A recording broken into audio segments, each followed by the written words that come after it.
Welcome to the Miracle Hour podcast, where you can experience the life-changing message of healing, freedom, blessing, and salvation. As God's end-time prophet and apostle shares to you the heart of the Lord, here's our host, Apostle Renato D. Carillo. Alright to God. Ano man po yung inyo pong sakit at karamdaman, problema, kabigatan, kaguluhan, so siya po ay tapos na po ngayong araw na ito. Dahil ang inyo pong tagapagligtas, Panginoon at dakilang manggagamot ay nasa inyo pong mga tabi upang kayo po ay dalhin sa ganap na kagalingan ng inyong espiritu, kalalaw at katawan bilang patotoo sa kanyang salita na pag ipinangaral po ng kanyang lingkod ang kanyang salita, siya po ay gagawa ng maraming mga tanda, himala at kababalaghan. Wala po kayong gagawin. Una, matamang makinig. Pag sinabi po matamang makinig ay iiwasan niyo po yung anumang distraction sa inyo pong paligid, kaliwa, kanan, harap at likod. Kundi kayo po yung matamang nakatuon ng inyo pong pansin, paningin, kaisipan, puso sa lingkod ng Diyos habang tayo po yung nangangaral. Ikalawa, samahan po niyo ng pananampalataya ang inyo pong pakikinig. Ang ibig sabihin, paniwalaan niyo po ang sinasabi ko. Ganoon lang po kasimple yun. Ikatatlo, sundin niyo po kung ano man po yung utos na ipapaabot sa atin ng lingkod ng Diyos mula sa Diyos. At ikaapat, ako po'y i-message niyo kaagad. Sabihin niyo po sa akin kaagad kung ano po yung mga himalang tinanggap ninyo. Pwede rin po kayong tumawag sa atin pong 24/7 prayer and counseling, yung atin pong hotline para ipaabot kaagad yung inyo pong himalang naranasan mula sa kabutihan ng Diyos. Ang pag-ibig po sa inyo ay kamangha-mangha. At tayo po ay magpasalamat sa Kanya, ay balita po sa lahat na ang gumawa ng himala at magandang bagay sa inyong buhay ay walang iba kundi ang ating Panginoong Hesukristo. So pamagat po ng Revelation ngayon ay the greatest demonstration of God's power and glory will be seen through us. So join me please in the book of Acts chapter 3 verse 5 up to 10 and I read the word of the Lord. So he gave them his attention, at ito po yung lumpo sa templo, expecting to receive something from them. Then Peter said, "Silver and gold I do not have, but what I do have, I give you. In the name of Jesus Christ of Nazareth, arise up and walk." And he took him by the right hand and lifted him up, and immediately, kaagad, his feet and ankle bones received strength. So he, leaping up, stood and walked and entered the temple with them, walking, leaping, and praising God. And all the people saw him walking and praising God. Then they knew that it was he who sat begging alms at the beautiful gate of the temple. And they were filled with wonder and amazement at what had happened to him. Alam po ninyo, meron pong dakilang bagay na siyang dahilan kung bakit nagawa po ni Pedro na palakarin ang lumpo. Una, dahil siya po ay puno po ng Holy Spirit. Always remember, nakakabaptize lang po nila ng Holy Spirit sa upper room. At yung baptism pong tinanggap po nila ay overflowing. It shake their whole being. At yun rin po ang reason kung bakit na-shake nila ang Jerusalem, Judea, Samaria, at ang buong mundo. Naginawa po niya ang miracles in Jesus' name in the power of the Holy Spirit. Kaya ganyan po kahalaga na araw-araw tayo po ay palaging puspos ng Espiritu Santo. Ikalawa, He minister Christ, na siya niyang divine nature, divine life, divine substance and being. Si Kristo pong sumasa kanya ay kanya pong iminister. Kaya ang sabi niya, ginto at pilak ala ako sa pangalan ni Jesus na Nazareno, tumayo ka at lumakad. Alam po niya na ang dakilang manggagamot ay nasa kanya. Alam po niya na yung kanyang buong pagkatao, buong kabuuan, buong kalikasan, yung buhay na daladala niya ay si Jesus. Alam po niya yun.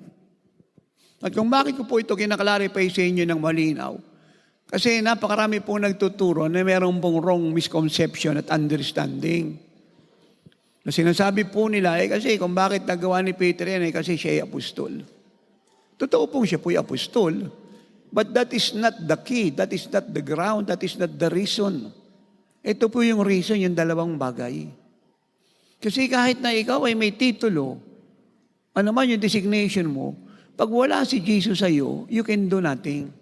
At yun ang sinasabi ng Lord, nakagaya ka lamang ng sanga, malibang kumabit sa puno ay hindi ka mamumunga. So meaning to say, who you are, where you are, what do you have, is all useless. You exist for nothing. You exist for nothing. Lalala naman po tayong alam na sangang namunga nang hindi nakakabit sa puno. Amen. Kaya ang susi po ay yung pagkaunawa natin. It is not the title, the position, but the Lord. Siya po ang may sabi in Exodus 15:26, I am the Lord who heals you. Wala pong ibang manggagamot, siya lang. I am the Lord who heals you. Singular. Alam niyo kung bakit niya po ito diniscuss ng malinaw sa 3 million Jew sa pangunguna ni Moses. Dahil napakarami pong Diyos-Diyosan sa Egypt. Napakarami. Isa po sa Diyos-Diyosan nila ay yung Nile River. Meron po silang thought at understanding na ito po yung source ng prosperity nila. Kaya palagi pong naliliguro ng mga royalty. At ito po'y dumadaloy patungo po doon sa kanilang kinalalagyan. Walang araw na wala po sila roon. Sinasamba po nila yun. At lahat po ng judgment na pinoraut ng Diyos sa buong Egypt, at yun po ay 10 remarkable, notable, unforgettable judgment. Lahat po yun ay judgment na sumisimbolo sa kanilang mga Diyos-Diyosan. Huwag po natin kakalimutan yan. Yung 10 judgment na yan ay sumisimbolo sa kanilang mga Diyos-Diyosan. Totally, pinakikita ng Diyos, nagsabing siya ang the great I am, na lahat ng Diyos-Diyosan nila ay walang kabuluhan. I am the Lord who heals you. Kaya nga sinasabi na specifically, paulit-ulit na lang sa children of Israel, pag magkakasakit kayo, huwag kayong tumulad sa mga Egyptian kung kani-kanino nagpapagamot. Kung sino-sino yung tinatawag. Kung sino-sino yung pinagkatiwalaan. Ako ang inyong dakilang manggagamot. Siya po mismo yung nag-reveal ng kanyang sarili sa kanila. I am the Lord your God who heals you. First time po nilang narinig yun sa kanilang tanang buhay. Kaya nga nagagalit ang Lord pag sila po'y nagpapagamot sa mga quack doktor, sa mga espiritista at mga albularyo, at umaasa sa mga doktor na Egyptian at hindi po sa kanya. Of course, hindi po masama kung Egyptian ka na magpagamot ka sa doktor na Egyptian. Kasi wala ka understanding kung sino ang Diyos.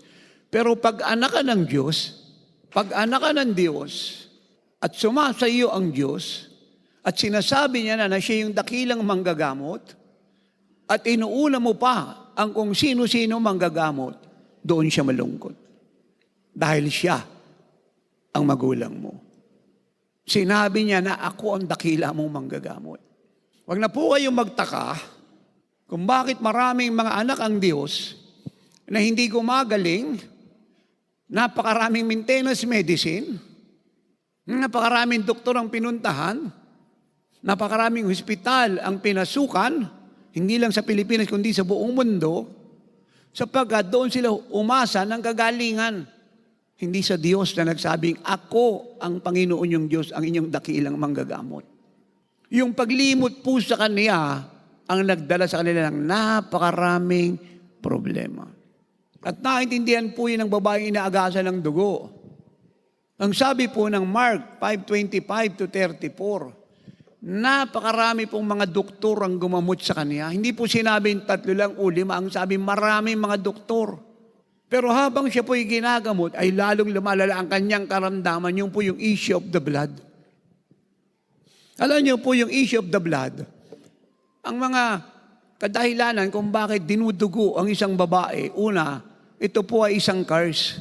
Generation curse na minana sa kanyang mga ninuno. So, ang ibig sabihin, kung yung kanya pong lola ay namatay na dinudugo, yung kanya pong nanay ay namatay na dinudugo, yun po'y sumasalin sa kanila na magkakapatid na mga babae.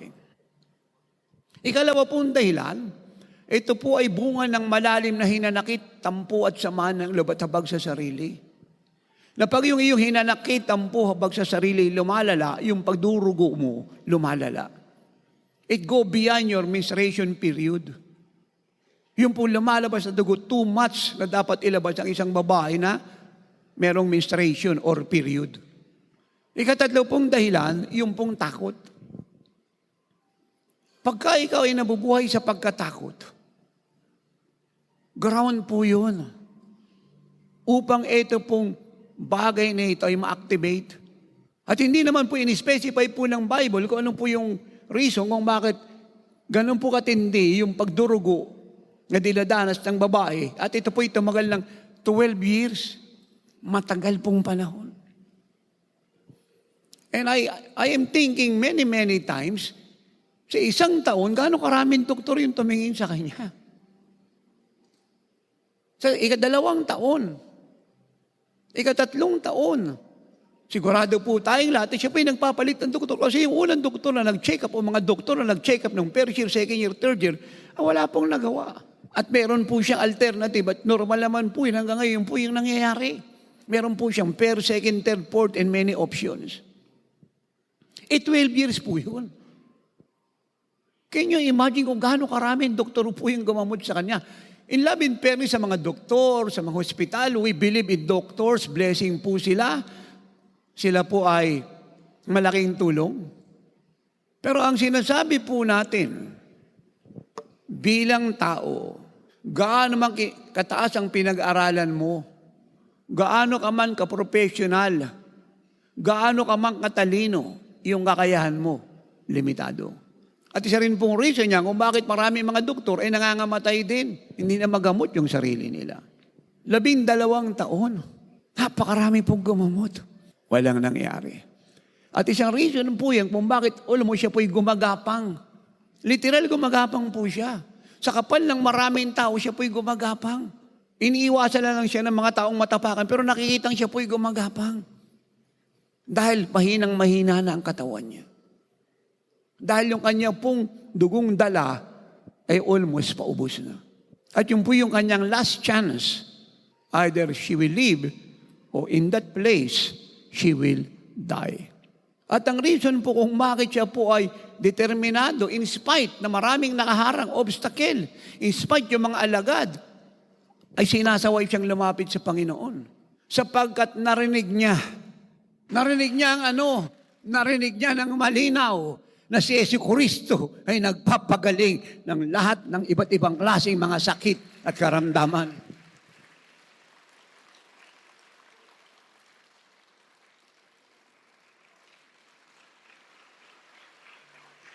Do you understand that, Philippines?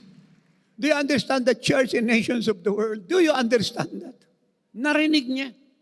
At yung kanya pong faith, mula sa maraming mga doktor, pakinggan po niyo ko, Body of Christ Pilipinas Living Like Jesus Church, pakinggan niyo kong maigi. Nang mapakinggan niya ang patungkol sa Panginoon na nagpapagaling ng iba't ibang sakit karamdam, bumubuhay ng patay, naglilinis ng ketongin, nung ito ay marinig niya, yung faith niya sa maraming doktor ay nilipat niya kay Jesus.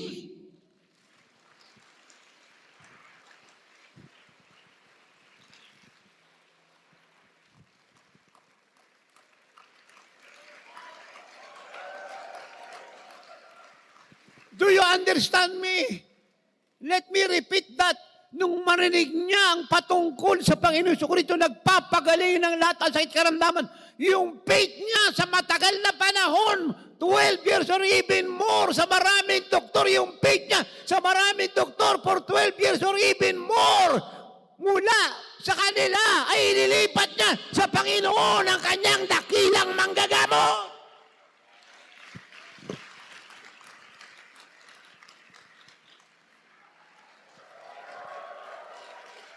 Do you get that?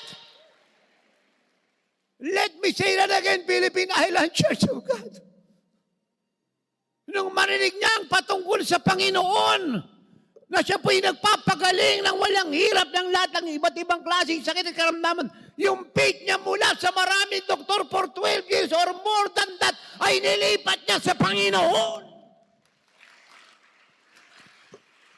So ano po ang ibig kong sabihin dito, mga minamahal? Ito po ang ibig kong sabihin. Kayong lahat na may karamdaman, Church of God, saan man kayo, sino man kayo, ano man ang kalagayan nyo, let me ask you one question. Kung gusto mong gumaling kaagad, magpasya ka, kanino mo ilalagay ang iyong pananampalataya? Do you understand what I'm talking about? Kung gusto mong gumaling ka agad, magdesisyon ka.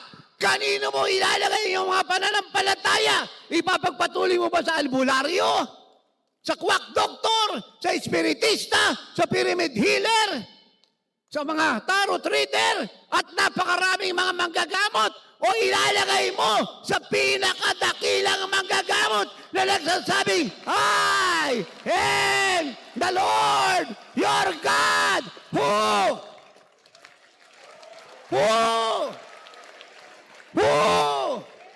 Hindi ko kayo nakikita sumisigaw ng malakas.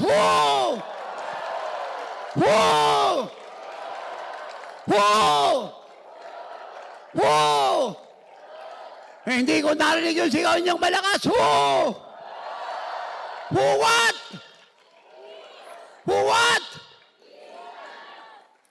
Who heals you? Palakpakan natin ang Diyos ng malakas. Ang sabi ko malakas, yung kaya niyong ibigay na pinakamalakas. Do you understand that? Oh, my prayer ay so simple. Huwag po natin itong makalimutan. Let me say this again and again. Kainin to lang inyong buong pagkatao. Nung marinig niya ang patungkol sa katotohanan, ang Panginoong Kristo ay nagpapagaling ng lahat ng mga sakit karamdamang imposible dinalunasan ng mga doktor. Yung faith niya sa maraming doktor for 12 years ay nilipat niya.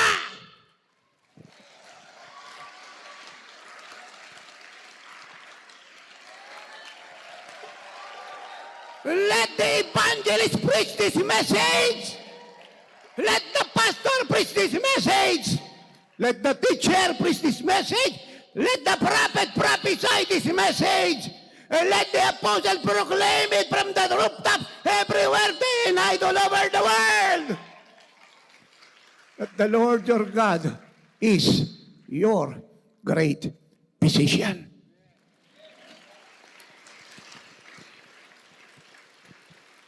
Do you get that? Do you understand that? Let me say that again. Yung faith niya sa maraming doktor for 12 years, nang marinig niya na ang lahat ng mga sakit karamdaman ay pinagagaling ng Panginoong Isus, nilipat niya. Ganun lang kabilis. Nilipat niya mula sa maraming doktor for 12 years, nilipat niya kay Jesus. At yung hindi nagawa ng maraming doktor for 12 years, ay tinapos ni Jesus.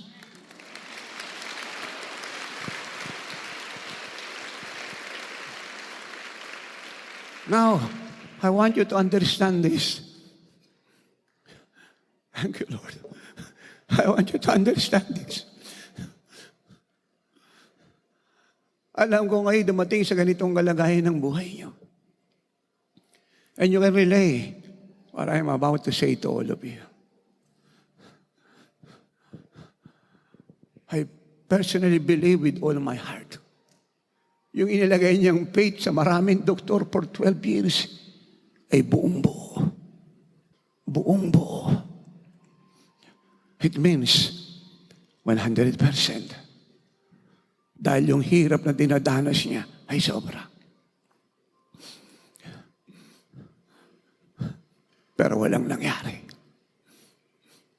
Pero nang marinig niya ang patungkol sa Lord, Ganun lang po kadali.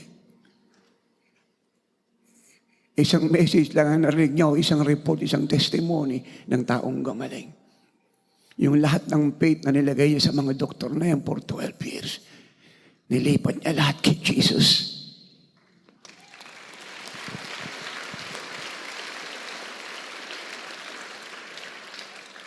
At hindi ako nagtataka at wala kayong dapat ipagtaka na hindi lang siya nakatanggap ng himala. Ang himalang tinanggap niya ay tinatawag ng Bible na remarkable, one of its kind, instant miracle.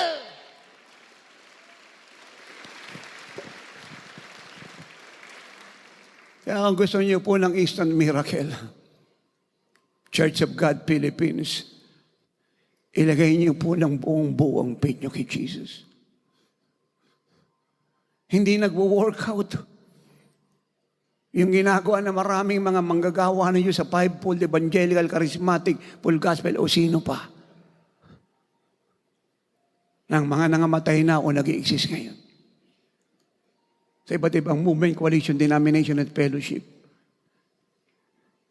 Na yung faith ay nasa mga doktor at yung isang portion ay nasa Lord. It won't work. It won't work.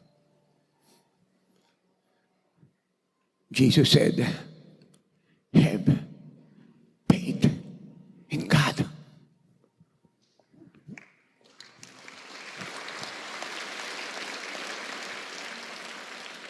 He don't say, have faith in them and have also faith in me. He specifically declare, have faith in God.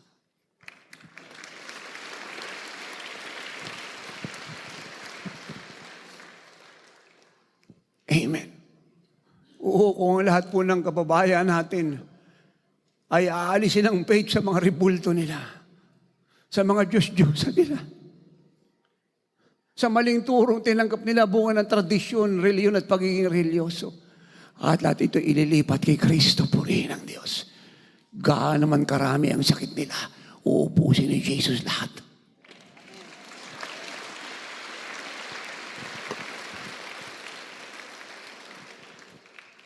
I've seen miracles worldwide by millions. That is not an exaggeration. It is truth. Millions. 39 years of apostolic living like Jesus, full of integrity, signs and wonders, and miracles ministry. Madali po siyang paniwala ang totoo. Millions. I've seen all kinds of miracles na hindi ko po ini-expect. Lalo na po yung karamdaman ng napakaraming taong incurable. I've seen that sa isang tao, sa 10, sa 50, sa 100, sa 1,000. Instant mass healing. The blind saw, the deaf hear, the lame walk, dead are raised. And the more I saw that, the more I'm 1,000% convinced walang manggagamot si Jesus lang.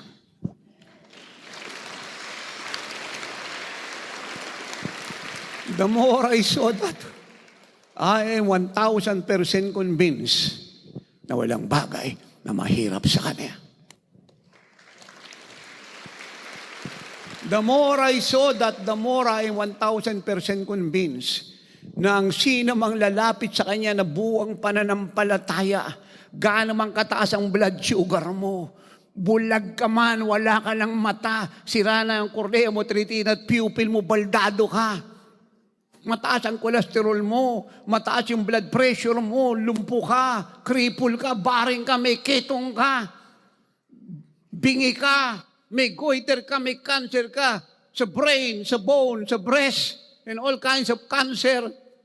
I am convinced 1,000% na pag ang lahat po ng ito ay inilagay natin ang ating pananampalataya sa lahat po ng mga karamdamang ito, kaagad ay papagalingin ni Jesus.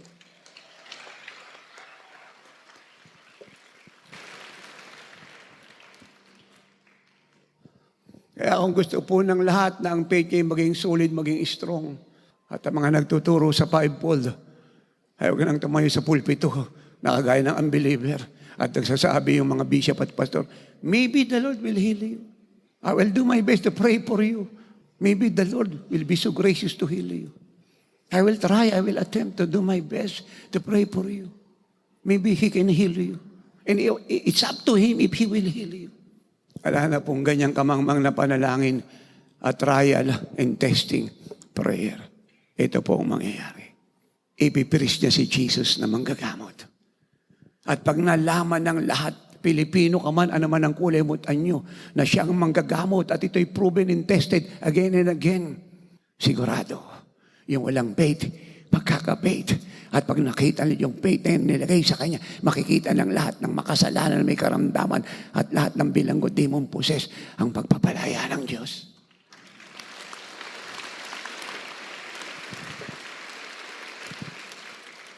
At yan ang isa sa napakagandang bagay na dapat matutuhan ng church, pababa sa buong Pilipinas at buong mundo, na kung may dalawa o tatlo nagkakatipon sa pangalan ko, ando doon ako. Pag siyang pinag-uusapan ng mag-asawa sa lamesa, siguradong walang gulo. Pag siyang pinag-uusapan ng elder ng board ng deacon at mga pastor at pastora, walang away. Pag siyang pinag-uusapan ng mga anak na Diyos, walang chismis. Pag siyang pinag-uusapan ng mga anak na Lord, walang problema, walang kayabangan, walang pagmamatas, walang pagsasamantala. At sigurado, kung siyang pinag-uusapan, yung bawat isa na yung faith ay 30, 40, 50, 60, 70%. Sigurado, pag siyang pinag-uusapan, yung faith ng lahat ay magiging 100%. At kung patay ang faith ng sino man sa tagal na panahon, the Lord will resurrect it. Huwag niyo pong kakalimutan yan. Huwag niyo kakalimutan yan. At pag naging kagaya ka na ng Panginoong Jesucristo, glory to God! All the glory be to the Son of God! Kahit siya ka pumunta, ay walang imposible sa iyo. And you will challenge everybody to come to the Lord through you, and they will be healed. Walang lalabas sa bibig mo. Wala akong pera. Wala akong pamasahe. Hindi ako nakakakita ng sponsor. Hindi ko alam kung anong gagawin ko. Nabenta ko na lahat. Wala na ako ibibenta. You will never say that word. Isa lang ang sasabihin mo, God not only will provide, but He will give me the best, the grandest, overflowing. At kahit huling pera mo na yan, ay itatayt mo, di offering mo, sapagkat alam mo na nangako siya na ito ipabalik niya.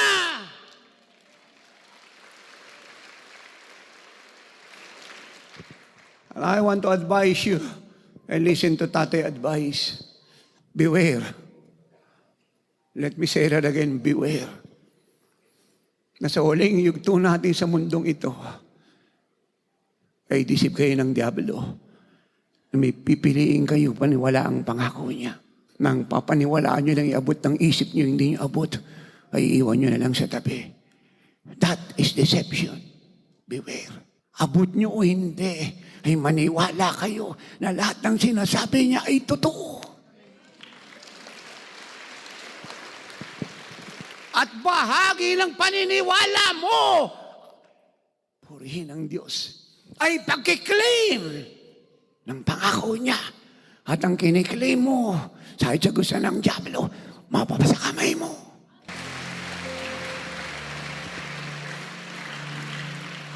Now, watch this.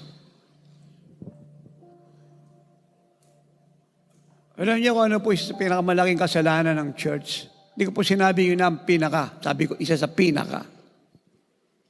Malaking kasalanan niya. Many pastors, bishop, preach theory and theology, but not Christ. Etong babae nag-aasa ng dugo, hindi man po sinabi ng Bible, but we believe, edukado po ito. May kamag-anak to. At wala na pong contention, siguradong may reliyon to. At pag ang isang tao po ay may reliyon, siguradong doktrinado po yan. Dahil wala akong alam na reliyosong tao sa mundong ito at buong mundo ang hindi po founded sa doktrina ng kanyang reliyon. Malinaw po yun. Pero ito po mga theory theology ito ay walang naitulong sa kanya. Hindi nagbigay ng faith sa kanya, hindi nag-build ng faith niya. Ay kung bakit ang mga taga Samaria ay nakakita nang hindi pa nila nakita sa mahabang panahon ng kakaibang signs, wonders, and miracles. Ang tangi po nilang nakita ng mga panahon na yan ay yung pong magic, sorcery, pyramid healing. Praise God. Pyramid healing. Hallelujah. Amen. Ba't di kayo tumatawa? Hindi alam ka na yung pyramid healing. Ang ginagawa ni Simon naman kukulam. Amen. Amen. Yun lang po nakita nila. At ang usapan po sa Samaria, pag meron pong batang naisilang, na-register, at nagkaisip, sasabihin na ng mga magulang, meron ritong pyramid healer, meron ritong sorcerer, meron ritong quack doctor, meron ritong espiritista, meron ritong tarot reader, ang pangalan niya ay Simon. Kaya lahat po ng tao po dyan sa Samaria, may thought, na pag sila po yung nagkasakit, tatakbo sila sa pyramid healer na to. Amen. Dito sa quack doctor na to. Dito sa sorcerer na ito. At ang lahat po ng demonic activities na ito, lahat po ng deception ito ay na-break na ganun kadali. Nung pinersecute po ang early church, grabe ang persecution.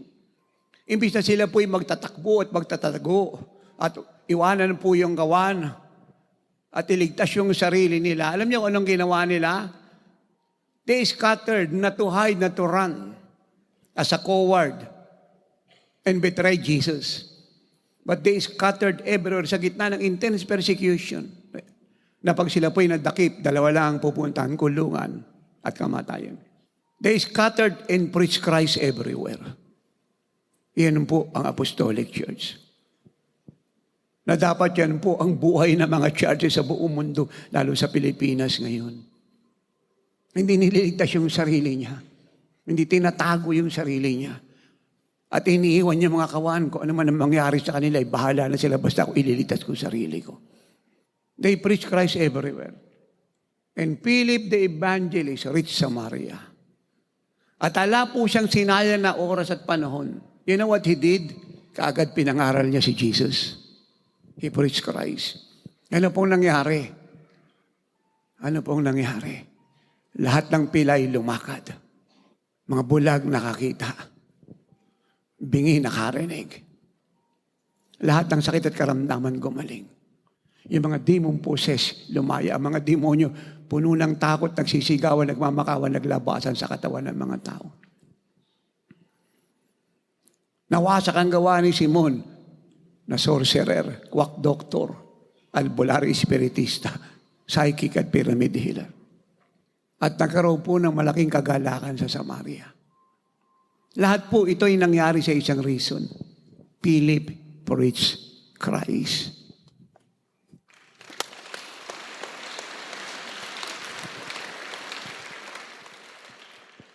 At lahat po ng evangelist dapat ay merong understanding ng ginagawa ni Philip.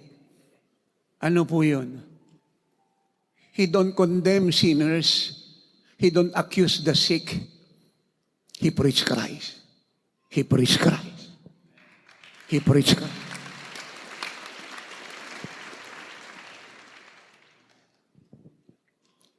Ay nakakalungkot po ang daming evangelist ngayon.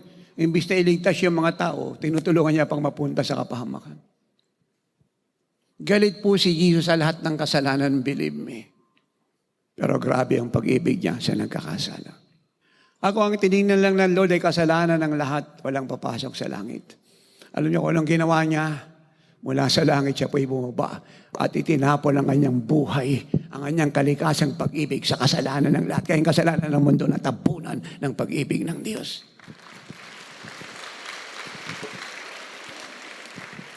At ang ganitong pangangaral ay ayaw ni Satan mapakinggan. At walang bakal ang puso ang hindi po pwedeng maligtas at lumambot.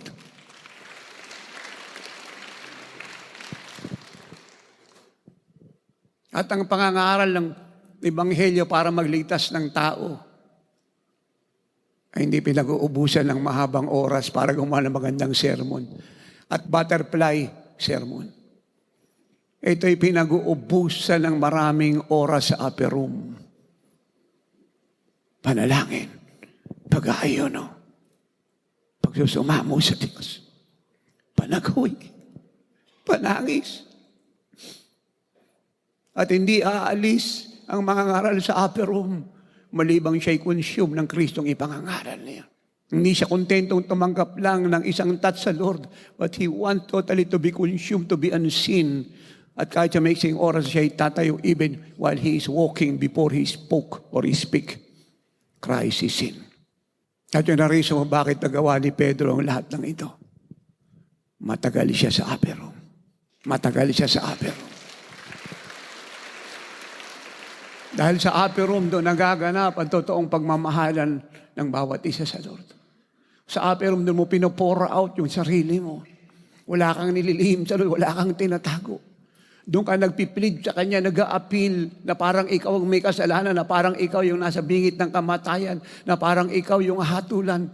You appeal to the Lord, you plead, you weep, you cry, you travail, asking for the salvation of the souls and the deliverance of the sinners. At hindi ka umaalis doon hanggang hindi mo nararamdaman na ang minimithi mo ay dumating na. Hindi ka umaalis doon hanggang hindi mo nararamdaman ang buong katauhan mo ay sinaturate ng Panginoon. At ang puso mo ay binarake niya, pinalambot niya. Kaya hindi nakakapagtaka na ang lahat ng nasa upper room, living like Jesus youth, bata matanda, at apostolic people na nag-stay sa upper room, pag-alis lahat ay basag ang puso at nagliliwanag sa glory ng Diyos.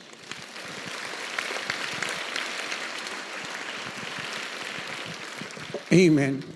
Sa upper room, dito nagaganap ang digmaan between evil and good, between Satan and God, between demon spirit and the angels of God.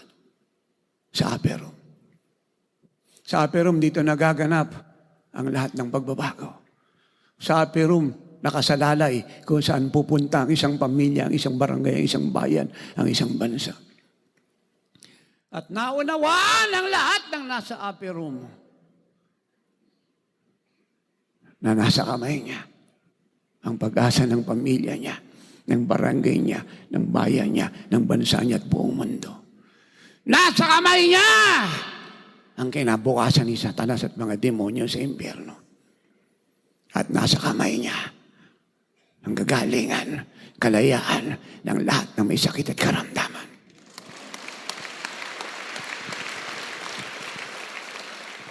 At ang palaging nasa upper room ay nakakaintindi na bago pa siya lumabas at mangaral, ay answers prayer na siya. At naunawaan ng lahat ng nasa upper room, hallelujah! Na walang imposible sa Diyos!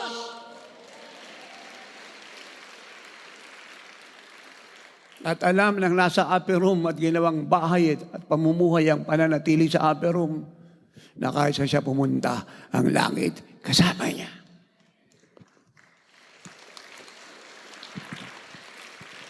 At walang lalabas sa bibig niyang salita na kagaya ng sinasabi ng mga bis at mga patron, ako, malalaking sakit mo. Meron ako alam na magaling na doktor, punta ka ron, matutulungan ka nun. Walang lalabas sa bibig niya na, kasi kulang nga kasi sa pag-inom ng mga gamot. Meron akong alam. Ito, inamin mo to. Magandang maintenance medicine ito. Ako nagpapasalamat ako sa Diyos nang sinabi niya sa akin ang maintenance medicine na hindi nagpapagaling. The more you rely on maintenance medicine, the more you become invalid. Of course, hindi ako aawat kung merong magtitake ng maintenance medicine. I'm not a fool to do that. But I'm only saying the truth. Let me say that again. I'm not a fool to stop anyone who rely on maintenance medicine. I'm not a fool to do that. I will never say that. I'm only saying the truth. it will not heal you. Kaya nga maintenance Hanggang buhay ka, you have to take it. At ang purpose ng maintenance medicine ay isa lang. I-survive ka. I-sustain. But not to heal you. Ganun lang kasimple yun. Kasi, kung ang maintenance medicine ay pagagalingin ka, dapat 1 linggo lang yan. 1 buwan lang. Pero maintenance as long you live, you must take it. Kasi sabihin sa ng mga doktor, hindi tayo against sa mga doktor, mahal natin sila, marami tayong mga anak na doktor, doktora, mga nurses, blessing sila. Sasabihin nila sa iyo, pati sa wife mo, sa husband mo, magpaalala lang kayo, ha? Huwag niyang kalimutan, inamin yung maintenance medicine niya, 3 times a day yan. At pag na-miss niya yung isang dose, dangerous sa kanya yan. Siguro yun yung iinamin niya yan. At kahit DC na siya, hirap na yung katawan niya, hilo na siya, talo niya pa yung adik at puser.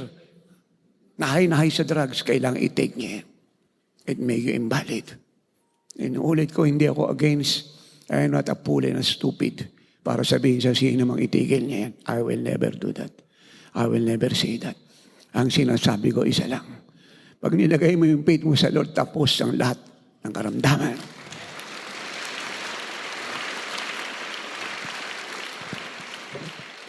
Amen.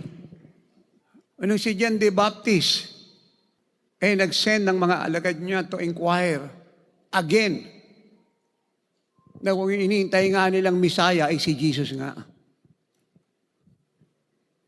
And then, nagpunta yung mga alagad niya sa lugar na ang Lord ay nandoon. At ang nabungaran nila ay ang Panginoong Jesucristo na nung time na yan ay nagpapagaling ng lahat ng may sakit at karamdaman. Ngalang sabi ng mga alagad ni John the Baptist, ikaw ba yung Messiah na inaantay namin? Pinapunta kami rito ni Juan Bautista para alamin, talungin, siguruhin na ikaw nga yung Messiah ang inaantay namin. And the Lord reply, at gusto ko pong pakinggan nyo, reply ng Panginoong Isus. Ito po ang sabi niya.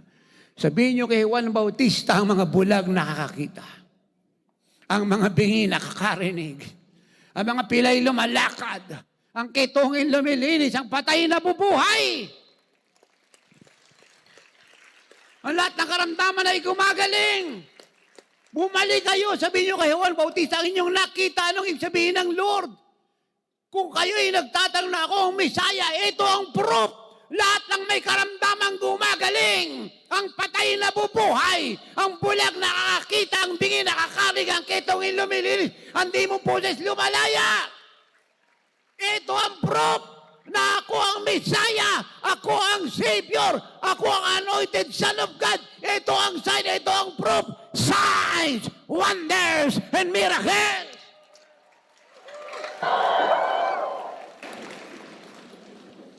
Do you get that? Do you understand the scripture? Napakarami nag-aral sa Bible School sa kalungkutan ng Diyos. Panay-aral ng Christology, the doctrine of Christ. Lahat na po ng patungkol sa subject about Christology ay pinag-aralan. Pero yung proof, that clear evidence that He is the Messiah, the Christ, the anointed one of God, ay wala. Kasi ang mga nagtuturo ay umaasa sa siyensya, sa medisina, sa quack doctor, kung sino pa. Hindi sa Misayang pinag-aaralan nila. Salamat sa Diyos, tinayo niya ang oras ng himala.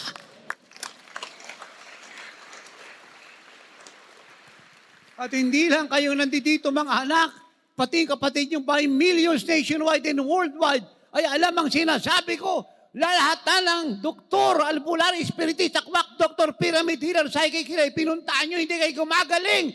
Pero nung makita nyo ang Panginoon sa oras ng himala, sa isang mata, lahat ng salot sa katawan nyo, inawala.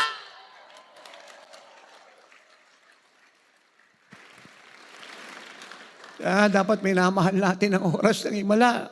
Sabi ng Diyos, mahalin niyo siya. Ang television, radio programs. At paano daw natin mamahalin? Ipanalangin nyo ng totoo. Tuloy-tuloy, ipagayon nyo. Magbigay kayo ng husto.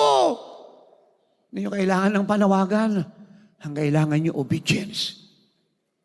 Hindi nyo kailangan ng panawagan. Ang kailangan nyo, decision to prioritize the tool, the machinery that God uses to win this nation and the world. Hello. Ay kung marami magtatanong, ang dami mo ng programa, apostol, may TV ka na, may radio ka pa, may 24/7 ka pa, hindi ka pa nagsasawa, bukas tinatalsig pa sa language ng buong mundo. Anong reason? Anong reason? Sapagkat sa pamamagitan ng mga ito, ang kapangyarihan niyo sa walang sukat ay naahayag.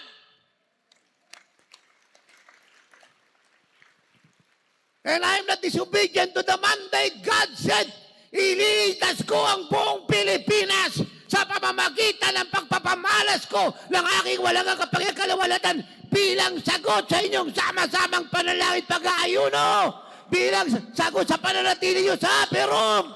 Ay kung hindi kayo ibababa sa upper room, yung aking power at glory unlimited, araw-araw ay mahayag at ang Pilipinas ay pupunta sa akin. Woo!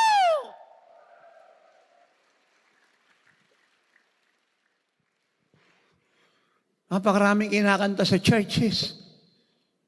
Napakaraming mga inaawit. But no one proclaim through songs. No one proclaim through prophecy that God is mighty. Napakaraming theology yung tinuturo.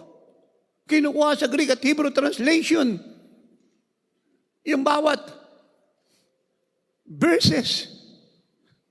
At no one proclaim, God is mighty.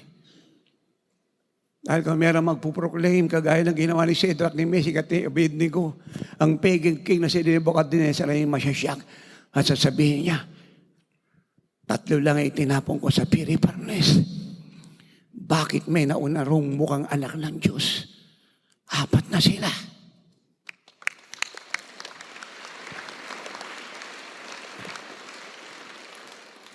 Kung kayo magtatanong bakit nauna Lord sa fiery furnace, sapagkat pinuroclaim ni Shadrach, Meshach at Abednego, their God is mighty. Paano nila ginawa yun? Ito po ang sagot. Ang sabi ng hari, pag hindi kayo sumamba sa ribultong ginto, itatapon ko kayo sa fiery furnace. Ang sagot ng 3, hindi kami sasamba. Hindi kami sasamba. Ililigtas kami ng Diyos namin. Nagtitiwala kami sa Diyos namin. Yung salitang ililigtas, nagtitiwala, ipagpapabot. They're proclaiming their God is mighty.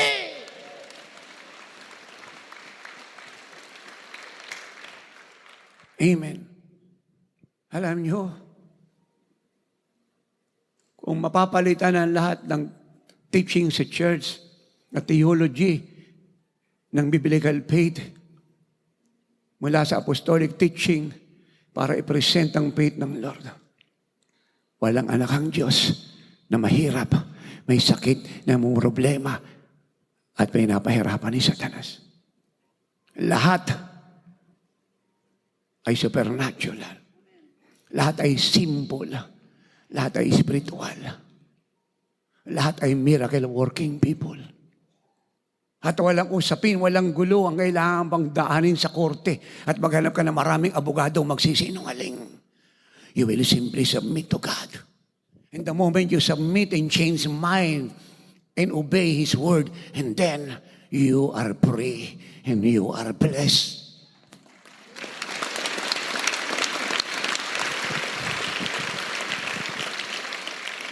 Na maaaring magsabi yung marami, Tatay, qualified ba ako? Tapos dito yung kamay ng tinirhan ng Diyos. Kung kayo po yung magtatanong, qualified ba kayo? Kasi kayo po yung babae, may asawa, lolo, lola, youth. Kung qualified kayo, tapos yung dalawang kamay ng tinirhan ng Diyos. You are more than qualified.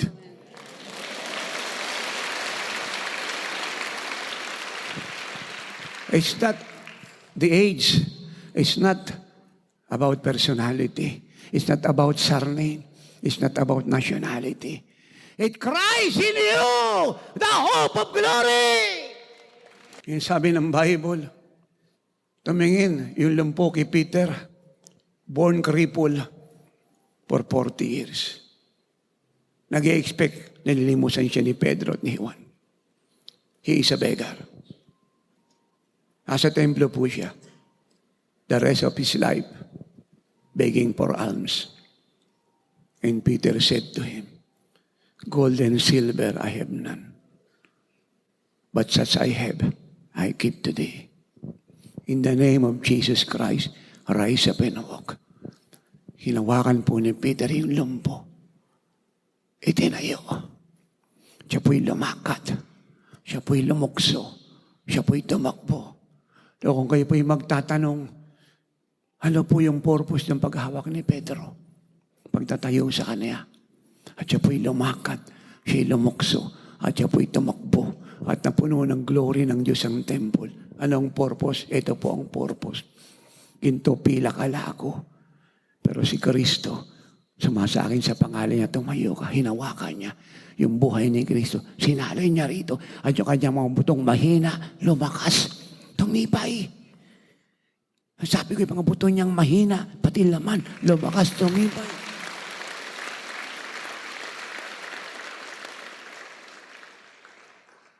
At isang reason niya kung bakit nagtuturo ang Bible ng biblical laying on of hands. Once napuno ka ng Diyos, kahit konting hawak ka lang sa sinaman, makukuryente ng buhay ni Jesus.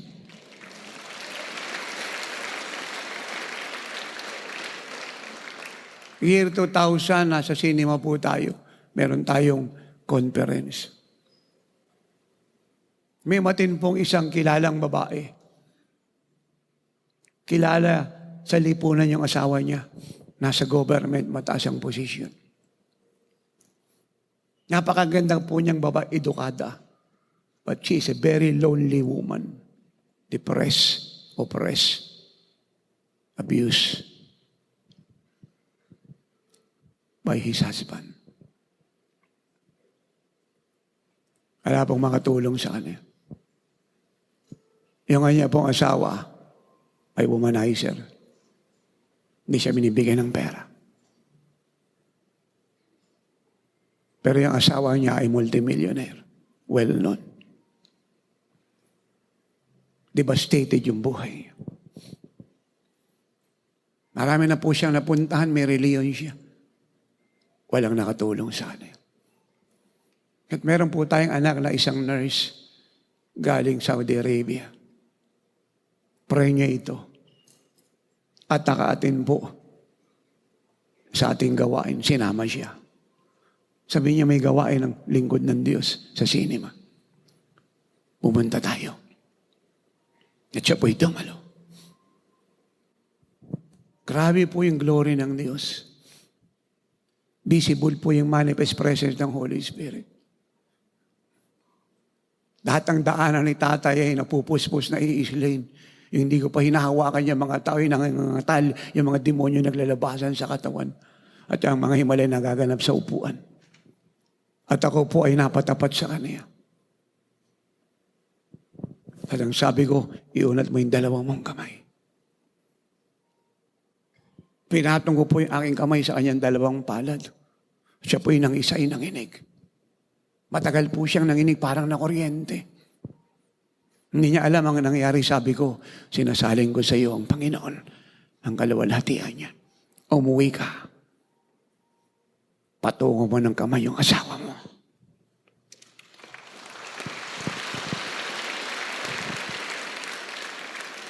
Umuwi po yung asawa niya, langong-lango sa kasalanan.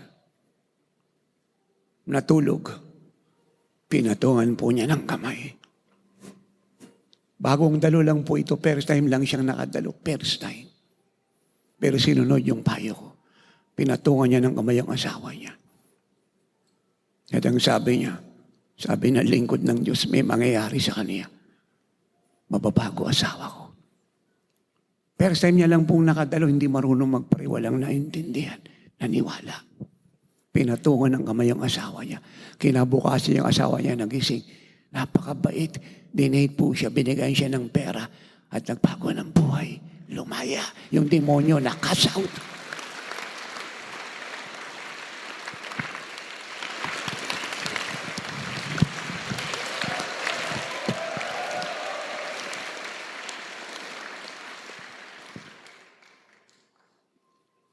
Ganyan kayo ka-powerful. At hindi ako nagtataka, napakaraming bishop at pastor, chairman ng Muhi Coalition, kahit biblical yung pagpapatong ng kamay sa may karamdaman, hindi sila nagpapatong ng kamay. Kasi wala silang isasalin. Do you get that? Pero ang living like Jesus youth. Hallelujah. Ha! Urababakata. Pushikoto korokoto. Ang mga living like Jesus na nanay, hukurababakatakataka. Ang mga living like Jesus na tatay, huroboboshikataka. Ang mga living like Jesus na lolo, hurababakataka. Ang mga living like Jesus na lola, hurababakataka. Bago matagal na, pag napunta ka rito na, puspos ka ng Holy Spirit, pag nagpatong ng kamay sa sino man may mangyayari. May magaganap. At saan siya gusto ng papatungan nyo ng kamay, mararanasan nila ang Diyos na nakatira sa inyo. At sasabihin nila, hinawakan na maraming manghuhula yung palad ko. Tininan yung hugis, sinilat sa lahat. At ako'y binigyan ng salitang, pangit kinabukasan ko kasi yung guhit ng palad ko ay sanga-sanga. Magulo yung buhay ko. Walang nangyari. At nagkagulo-gulo nga yung buhay ko.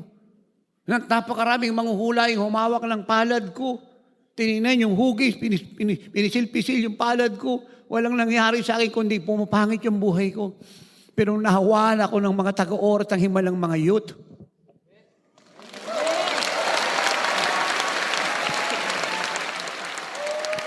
Kurababakatakaraба, syakarababahay! Nung mahawakan ako ng mga lolo na taga-oras ng himala. Nung mahawakan ako ng mga lolang taga-oras ng himala. At nung mahawakan ako ng mga taga-oras ng himala, nanginig ako. Nakuryente ko. At pakiramdam ko may lumabas sa akin. Hindi ko alam kung ano, pero magala pakiramdam ko. Sa pakiramdam ko, malaya na ako. Malaya na ako.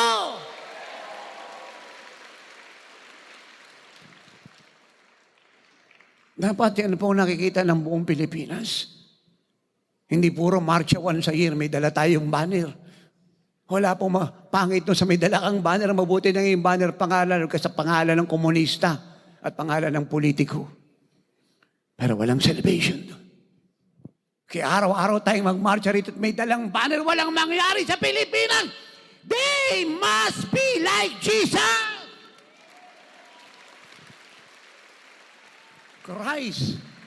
Christ must be seen in them. Now look to Tatay Iblis. Tapos po si Peter sa upper room. Ito kaagad yung miracle na naganap. Unang miracle na ginawa ni Peter. Pagkatapos siyang mapuspo sa upper room. Nagigdalo pang maligtas ang 3,000 mahigit. At nung sila po'y kinilong, pinersecute, paglabas po nila ang sabi ng Acts 4. Tuloy-tuloy sila sa upper room. Na ang prayer meeting ay tuloy-tuloy. At kinuwento ni Peter at ni John ang threat ng mga Pharisees at pagbabawal sa kanila. So ang ginawa po nila ay nanalangin sama-sama. Tinaas yung usapin sa Diyos. At ang sabi ng Acts 4:23 to 31 ay ito. Hiningi po nila ay boldness to preach the Lord. Boldness to perform signs, wonders, and miracles in the midst of intense persecution. Dapat matutuhan ng church yan. Hindi siya dapat coward. Hindi siya dapat nagliligtas ng sarili niya at kinakalimutan ng Diyos na nakatira sa kanya. Hindi dapat humingi siya ng boldness power para tapatan ang threat. At yun yung ginawa nila.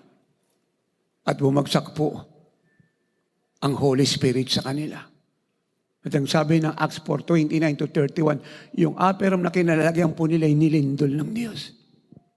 Ang sabihin yung bisitasyon, makapal, malakas. Iba po siya roon sa naranasan nila sa Acts 1 to 4. Doon, mighty rushing wind. Ito po, the place they were staying were shaken. Shaken. Literal na lindol. Sa lakas ng bisitasyon at pagdalaw ng Diyos. At sila po ay napuspos uli ng Holy Spirit. At ang sabi ng Acts 4:33, and the apostles continued to preach the resurrection of Jesus Christ with great power. Not just power, great power. So, ibig sabihin, tinanggap po nilang visitation is so great, so intense. And they preached the resurrection of Jesus Christ with great power. At ang malaman po ng mga Jew, ang nangyari, narinig po nila ang mga balita na merong great power sila Peter. Ginawa po nila, lahat po na may sakit, nilabas po nila. Agora, marketplace. Hindi po sinabi ng Bible kung gaano karami po yung nasa wheelchair. Isang bagay ang sigurado, puno po ang kalsada. Puno po yung kalsada na may sakit. Lahat ng karamdaman nasa kalsada. Tinanggihan ng mga doktor, walang makapagpagaling kahit isa. Hindi ko po alam kung gaano kalaking luwang ng kalsada. Isa lang ang alam ko, puno po siya. Nasa stretcher po mga tao, iba po yung nasa banig. Kanya-kanya po silang kinalalagyan, nasa kalsada. At ang desire po ng lahat ay isa lang, sa pagdaan ni Peter. Yung anino niya ay tumama lang sa lahat ng may sakit, sila po'y gagaling. At yun po ang nangyari. Lumakad si Apostle Peter.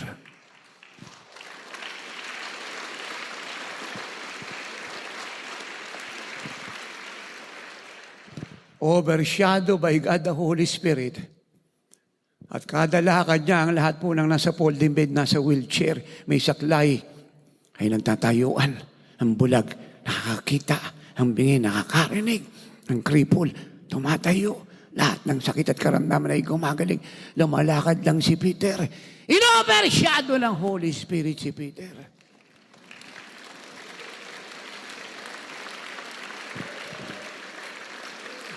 Listen, wala siyang hinawakan kahit isa. Pero lahat ng may sakit gumaling. Paano pa? Paano pa? Paano pa? Paano pa? Paano pa? Kung humawak siya.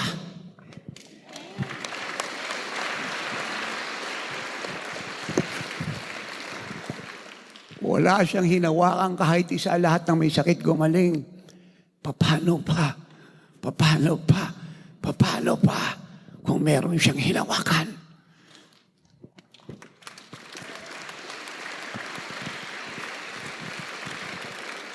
Hello? One miracle is enough to win your region. One miracle. Isang himala ay sapat na upang ang bayan niyo ay maligtas. Isang himala. Kaya nga lagi kong sinasabi, huwag sa lumuwas kayo ng Manila, galing kayo ng buong Pilipinas o ibang bansa. Babalik kayo, hindi kagaya ng dati. At pagbalik nyo na, huwag kayong umupo. Huwag kayong magpapogi, huwag kayong magpagandang babae, huwag kayong magsahin ng panahon at oras sa mga bagay na walang kabuluhan. Ang gawin nyo agad ay maglagay ng banner, oras ng himala. Ang gawin nyo kaagad ay magtrompa sa inyong barangay at magsabi, lahat ng may sakit karamdaman, meron ako magandang balita sa inyo. Dalawang bagay ang pwede nyo gawin. Pumunta sa gawain ng oras ng himala sa basketball court, sa auditorium, sa plaza, malapit doon sa opisina ng mayor kasi silang lahat ay a-attend din.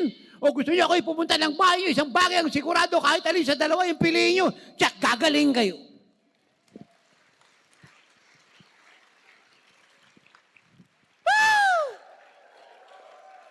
Hindi ko sinabing baka sakalin, sabi ko tiyak gagaling kayo. At hindi lang kayo mga albularyo, espiritista, quack doctor sa bayang ito, gamot kayo ng gamot. Kayo sa Sikihor, wala kayong napapagaling. Punta kayo rito, papasukin niyo ako sa bahay niyo. Kayong lahat na may karamdaman, mga quack doctor, albularyo, espiritista, lahat kayo gagaling.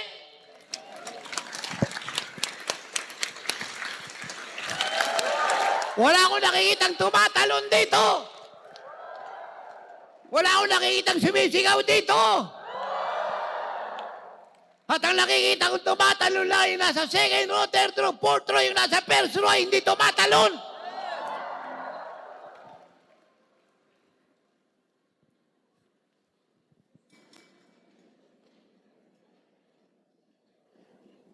Yun po yung problema ng church. Turo siya ng turo, wala siyang boldness. Faith is boldness. Tatay, baka maakusahan ako. Ba't ka natatakot sa akusasyon? At kung bakit ka nag-aanyaya sapagkat alam mo, si Kristo yung nature mo, divine substance mo, divine being mo, nasa tayo, na walang mahirap sa Kanya. Alam mo na siyang nakatara sa'yo, kayang pagalingin ang lahat ng sakit at karamdaman. Hindi po masama magmalaki kung meron kang pinagmamalaki. Nang masamay, nagmamalaki kayo, pero wala kayo pagmamalaki. Tatawanan ka nila. Kasalanan ba magmalaki ka kung sabihin mo ang yaman mo? Hindi kasalanan yun, nagsasabi ka ng totoo. Pero kung wala kang pera, nagmamalaki kang mayaman ka, pero hinahabol ka ng bangko. Ang kaso mo, istapa. Katawa-tawa ka. Pangit ba yung pagmalaki ka? Pagmalaki ka kung sabihin mong pogi ka? Mas pangit yung sabihin mong pogi ka, yung pangit mo, matutuwa diablo sa'yo. Kasalanan ba yung sabihin mo maganda kang babae? Totoo naman yun. Amen. Hindi po kasalanan magmalaki kung may pagmamalaki ka. Tapos ang pinagmamalaki mo pa, si Kristo pa. Woo! Hallelujah! Amen. Amen. Magsilabas kayo dyan sa mga bahay nyo, kayong mga kababayan. Kay Ilocano, lingwahe mo, sabihin mo sa kanila yan, kay Bisaya yan, kay Hilonggo yan. Kung ano pang lingwahe yan, kay Tagalog yan, kay Bicolano yan, kay Batanggay yan. Labas! Amen. Amen. Kung ano pang lingwahe yung kaya mong bigkasin dyan, Tagalog na Tagalog ka, labas! Amen. Kay Ibanag pa yan, bahala ka. Kay Cebuano pa yan, Dudoy, Nini, Tutoy, Gwa. Ano sabihin ng Gwa, tatay, labas. Kay Ilonggo pa yan, amen, kayo may mga balatian, Gwa. Amen, kay Ilonggo pa yan, kayo may mga balatian, Gwa. Amen. Kay taga-Bacolod ka, parehas lang din naman yun. Amen. Palabasin mo silang lahat dyan. Kaya nung lingwahe mo. Inaantay kayo ni Kristo. At yan ang dalam ko kayo pinapalabas. Kasama ko siya. Sumasa akin siya. Mangangaral ako. Ipapag-pray ko kayo. At hindi baka sakaling gumaling kayo kasi nabasa ko sa Bible, naranasan ko, nakita ko, kaya pinapangaral ko. Lahat ng pinag-pray ni Kristo gumaling, hindi baka sakaling lahat ay gumaling. Ano anong problema ng church? Turo siya ng turo, theology, symbol ng Word of God, bibliology, napakarami pong doktrina, walang naitulong. Bakit di mo ihamon sa kanila ang salita ng Diyos? Ang taong may faith, palaging ipinapanghamon ng salita ng Diyos. Ang taong may faith, palaging ipinapanghamon si Kristo ang nakatira sa kanya. Tayo, bibiguin natin si Jesus. Pero pag siyang pinanghamon mo, hindi kanya bibiguin.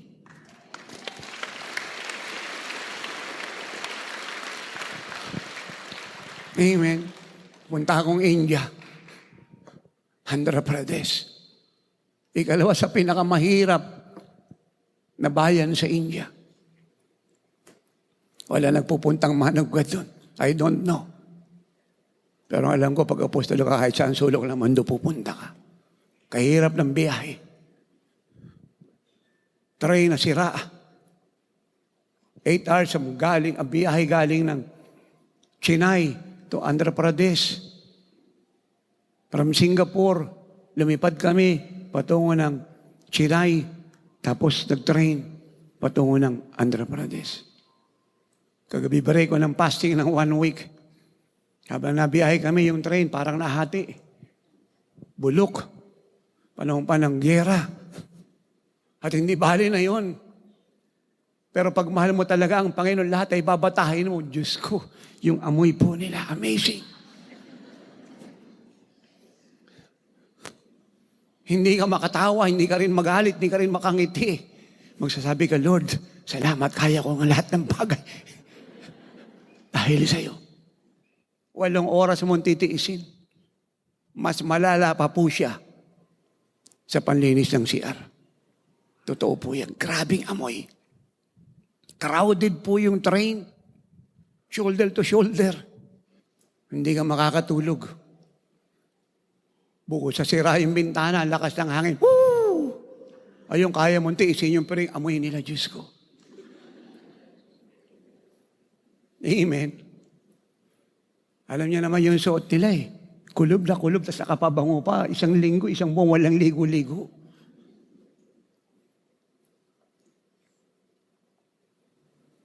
Dating po tayo ng Andhra Pradesh.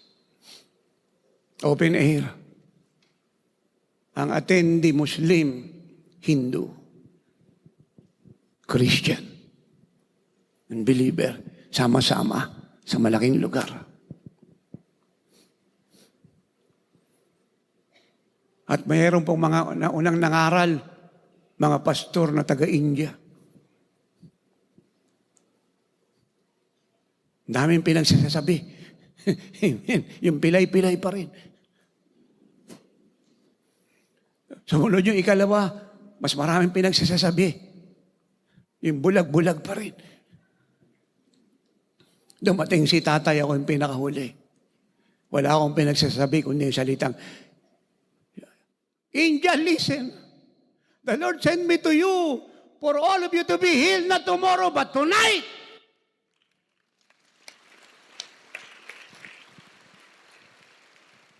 I don't attack the religion. I don't talk about the religion. I talk about Christ. And I said to them, Jesus Christ, your God, the creator of the heavens and earth is with me, who sent me to you. And tonight, all the sick will be healed, all devil will be cast out, and all unsaved will be saved.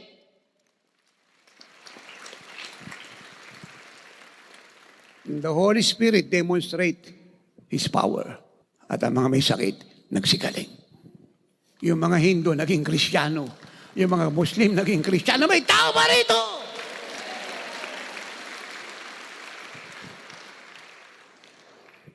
Natutuhan po ito ng lahat. Preach Christ. Christ. Ang problema ng marami, pinipreach mo yung kasalanan nila, hindi solusyon yung kasalanan nila. Ipangaral mo si Kristo, solusyon sa kasalanan nila. Ang pinipreach mo yung problema nila, i-preach mo yung solusyon. At sabihin niyo sa lahat, mahalaga kung ipinanganak kang mangkukulam o aswang impacto, ngayong gabi, papalayain ka ni Kristo. Hindi na mahalaga kung maraming bondage at curses ang tinapon sa iyo, ngayong gabi, papalayain ka ni Kristo. Hindi na mahalaga kung gaano kalalim yung wounds na dala-dala mo. Ngayong gabi, hihilaw mo ni Jesus lahat yan.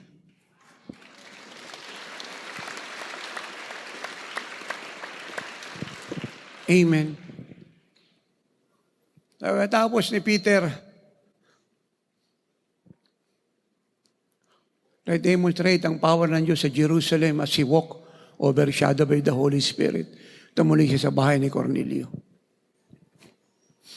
At nasave ang buong pamilya ni Cornelio.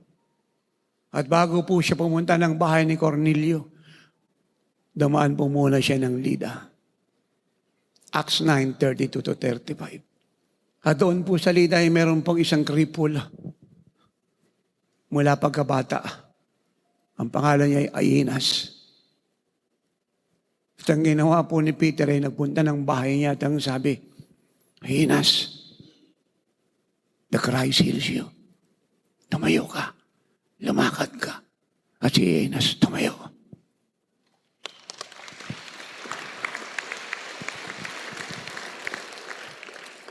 Mga anak, simpleng salita. The Christ heals you. The Christ heals you. Walang argument. Wala namang masama sa mga chapter at verses eh. Pero higit si Kristo sa chapter at verses. The Christ heals you. The Christ heals you. Do you get the revelation? Simpleng salita. The Christ heals you. At ang lumbo, tumayo. Ganito ang magaganap ngayon.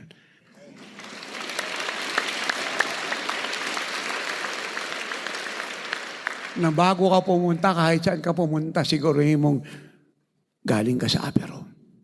Ulitin natin. Bago ka pumunta, kung saan mo gustong pumunta, siguruhin mong galing ka sa upper room. At huwag kang aalis ng upper room hanggang hindi siya nalilindol sa bisitasyon ng Holy Spirit. Huwag kang aalis ng upper room hanggang hindi dumadating ang mighty rushing wind at nanahan sa iyo. At pag ito'y nangyari na sa iyo, go everywhere. Everywhere. At hanapin mo ang may karamdaman mga cripple at sabihin mo, Aeneas, Christ heals you. At si Aeneas ay tatayo. At malalaman ng buong Lida, itong cripple na ito sa matagal na panahon mula pagkabata ay bumangon. At ang buong Lida, ang buong bayan mo ay pupunta kay Jesus lahat.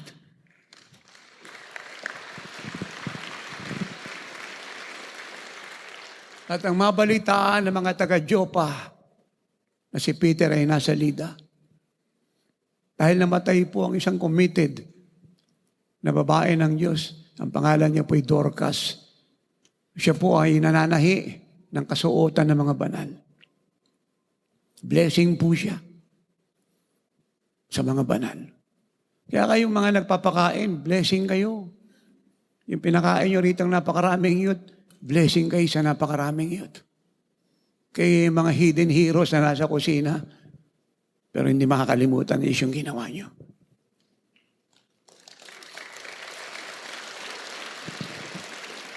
Kung napagpala ang marami dahil kayo nagluto, nagpuyat sa buong magdamag para makakain sila sa loob ng almost 1 linggo, paano kayo kakalimutan ng Diyos? Magtayo pa ang Diyos ng maraming kagaya nyo. Hindi kilala pero pagpapala.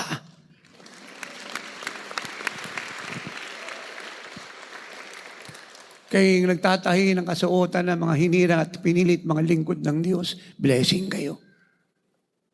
Ano man yung talent yung pinagamit ninyo, driving, cooking, printing, editing, pagpapala kayo.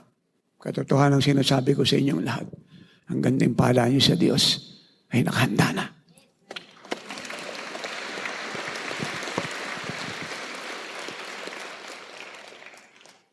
And Dorcas died.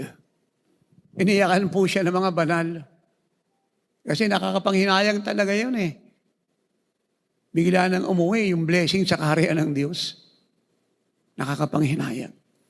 Kaya nga nasasabi ng mga anak ng Diyos, bakit naman maaga siyang umuwi? Dapat yung kapitbahay ko na napakasamahing namatay. Bakit siya pa? Nakakapanghinayang talaga. Totoo po yun. Nakakapanghinayang na yung asset sa kaharian ng Diyos. Blessing sa lahat ay mawawala. At para wag pong mawala ang asset sa kaharian ng Diyos at hindi dapat mawala, manalangin tayo, ingatan sila ng Diyos.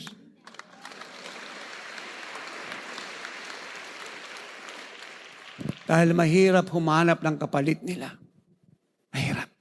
At kung meron man tayong makita, believe me, you will wait for many years bago sila maging general sa kingdom ng Diyos. They must die 1,000 times. They must die 1,000 deaths daily. Kinakailangan strip sila ng Lord ng self. Mahirap humanap ng kapalit. Especially sa panahon ito, may ang time natin. Very hard for God and for all of you to wait for 7 years and 10 years bago sila maging general sa kaharian ng Diyos. Kaya para wag mawala ang mga asset sa kaharian ng Diyos na nag-bless sa mga pamilya ninyo at sa bansang ito sa buong mundo, ipanalangin natin sila araw at gabi na ingatan ng Diyos. At pag merong nagtatangka sa buhay nila, manalangin tayo. May mga nagtatangka ay iligtas ng Diyos. At pag may nagsisinungaling at gumagawa ng masamang nagpaplano laban sa kanila, ipanalangin natin yung mga taong gumagawa nitong kaawaan ng Diyos. Let us make our prayer a shield to them. Shield. Armor. And we call that prayer covering. So, ano pong ginawa nila? Nagpadala po ng tao sa Lida and they summoned Peter. So from Lida, the apostle traveled to Joppa. Alam niyo, kung kayo pupunta ng Israel, old city po ito. Malaki pa po ito pong line na ito para makapasok ka. Ang Joppa, tanggalan mo ng mga ganitong inch bago ka makapasok sa loob. I don't know kung yun pa rin po yung ayos ng panahon ni Peter. But what I do know, it's almost the same. Kasi old structure po siya, kaya ang tawag sa kanya old city. Merong Joppa na new city, merong Joppa ang old city. And I have been there, I saw it. Maliit lang po siya. At si Peter po'y pumasok doon. Pagkano nandun po kami, I look at the city, at the place. I sense the anointing. I sense the glory. Kasi alam niyo, pag gumawa ang Lord ng isang remarkable thing sa isang lugar, hindi siya namamatay at hindi siya nawawala ng ganong kadali. At yan ang reason kung bakit bago umalis ang mga man of God, kinakailangang may ipapadala ang Panginoong sino man na nakakaintindi ng principle at kadalasan ay mga anak niya na tapat at loyal para yung mantle ay iwan sa kanila. That is the principle of God. Mula noon hanggang ngayon. At yan ang reason kung bakit hindi makaalis si Eladia. Kinakailangang dumating si Elisha para may transfer ang mantle. Lahat ng man of God na umuwi, you can name them all. Mula 18th century hanggang dumating ang millennial. Lahat po sila bago umuwi, God sent someone. Mga anak nila, mga kapatiran, na hindi naman lumaki sa kanila pero nabalitaan yung buhay nila, yung ginawa nila, yung istorya ng Diyos sa kanila, yung anointing na dala nila that changed the city and the nation. And all of them come to the house and ask na bago sila mamatay, ay patungan sila ng kamay. Yung nagligtas ng buong Africa, napakaraming presidente na Africa nang nawin dahil sa ministry niya. Siya isang German. At ang time pong yan, ng Germany on to London, malapit lang. Train lang po yan. At bukas po ang border. Nabalitaan niya po ang Jeffrey Brothers. 3 lang naman po ang sikat sa UK noong 18th century. Si Smith Wigglesworth at ang Jeffrey Brothers. Si George Jeffrey at si Stephen Jeffrey. Sila lang ang well-known man of God sa UK. The number 1 is the Apostle Smith Wigglesworth. At the legendary Apostle of Faith, Smith Wigglesworth. At yung dalawa ay evangelist, Jeffrey Brothers. They shook England. They shook United Kingdom. And the British turned to Christ because of them. Walang nakakaalam ng bahay nila. Dahil sinisikret ng Diyos ang tirahan ng mga lingkod ng Diyos. Kaya nga kung ito'y na-reveal sa atin at nakapasok kayo ron, ariin niyang malaking kayamanan na yan. Dahil hindi lahat nakakapasok doon. Hindi lahat nakakasakay sa sasakyan ng lingkod ng Diyos. Hindi lahat nakakasama niya sa lamesa. Hindi lahat nakakamaya niya at hindi lahat nakakasama niya sa picture. At hindi lahat nakakatanggap ng gift mula sa kanya. Pag nakatanggap ka, magpasalamat ka, yun ay isang sign you are something in their heart. Not because of any motive, but because you are treated as their sons and daughters. Do you get that? Dying na po si George Jeffrey. At ito pong German na evangelist na nagligtas ng buong Africa. Siya po yung naglalakad. Kabababa po ng train. galing Germany to London. And the Holy Spirit spoke to him and said, turn to the right. And he obeyed the Holy Ghost. He stopped to that house and he stopped. And the Holy Spirit spoke and said, kumato ka. Sabi niya, Lord, kaninong bahay ito? The house of the well-known evangelist, George Jeffrey. Yung puso niya po'y lumukso. Kasi alam niyang ito po yung nagbaligtad ng United Kingdom, ng London, ng British people. Kumatok po siya. Pumakas po yung babaeng matanda na nag-aasikaso ng pagkain ng man of God. An old woman. Siguro pwede nating sabihin na mayordoma niya o yaya niya. Tinanong siya kung anong gusto niya. Sabi niya, is this the house of George Jeffrey? Hindi po sumagot yung babae. Ayaw siyang papasukin. Maya-maya meron pong tinig sa itaas na narinig. Lang sabi niya, let him come in. Si George Jeffrey. Kasunod po yung mayordoma, yung matandang babae na nag-aasikaso ng pagkain ng man of God. Anong sabi ni George Jeffrey, come, I'm waiting for you. The Holy Spirit spoke to me. He will send you to me. Come upstairs. At tinanong siya ng man of God, what do you want from me? Anong sabi nung evangelist na nagyanig ng buong Nigeria, the whole Nigeria, the whole nation, I want your anointing. Dahil pagkasabi niyang, I want your anointing, ang ginawa ni George Jeffrey, inunat yung dalawang kamay at ipinatong sa kanyang ulo. At yung anointing ng man of God, sinali ng Holy Spirit sa kanya. At siya'y umuwi. Ibang-iba. Ang inabukasan, the man of God died. Naghintay lang siya ng katanggap ng anointing. Isa lang ito sa napakarami istorya na dapat mapakinggan ng church. Kaya na rin siya bakit sinasabi ng Holy Spirit sa mga anak ng mga lingkod ng Diyos, magpakatapat kayo. Dahil lumahanap ang Lord ng tatanggap ng ibinigay sa mga lingkod ng Diyos. Ayaw ng Diyos na iuwi namin ito pabalik sa langit. Kailangang iwan sa lupa. Siguro, ang pagkakaiba lang sa panahon ko, mararapture akong buhay. Pero, ano man ang mangyari sa dami ng pinatungan ko ng kamay, marami nang nasalin sa inyo.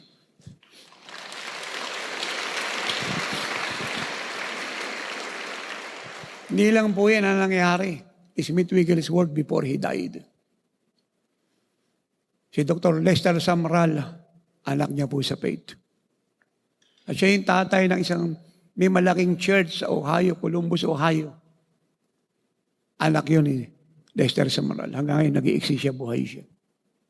Youth pa noon si Dr. Lester Sumrall. Panahon po ng giyera yun, World War I, 1934 up. Hindi na makabalik si Dr. Lester Sumrall sa Amerika. He's an American. Smith Wigglesworth is a British. Nag-stay po siya sa bahay ni Smith Wigglesworth. Tinuruan siya araw at gabi.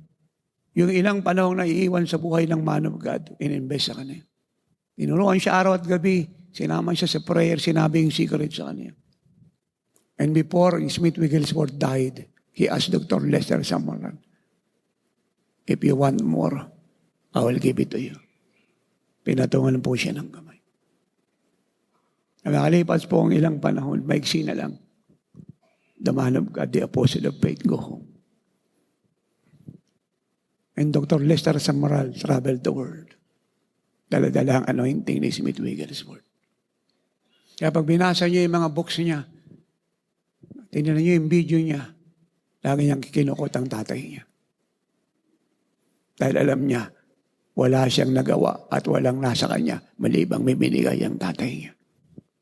Kaya kung kayo nagdi-desire, naglalapit si tatay at tumawag tayo, nalapit kayo sa harapan at papatong ako kayo ng kamay, may impart ako sa inyo kasi iko-commission kayo ng Holy Spirit. Dapat kung ano yung nakikita niyong evidence sa buhay ni tatay na gusto niyong sumain niyo, dapat dinidesire niyo yun. Hindi yung para walang naunawaan dyan, nakataas lang yung kamay mo, iyak ka lang ng iyak, napuspus ako. Be like Jesus. Kung yung anointing na transfer sa prayer cloth, sa Jesus paper, sa panyo, kasi ang anointing ay knowable, feelable, tangible, receivable, impartable. Paano pa ko ipinatong sa iyo yung dalawang kamay ng tatay mo? Alam niyo kung ano ibig sabihin nun, yung buhay ko at ang Diyos na sama sa akin, sinasalin ko sa iyo.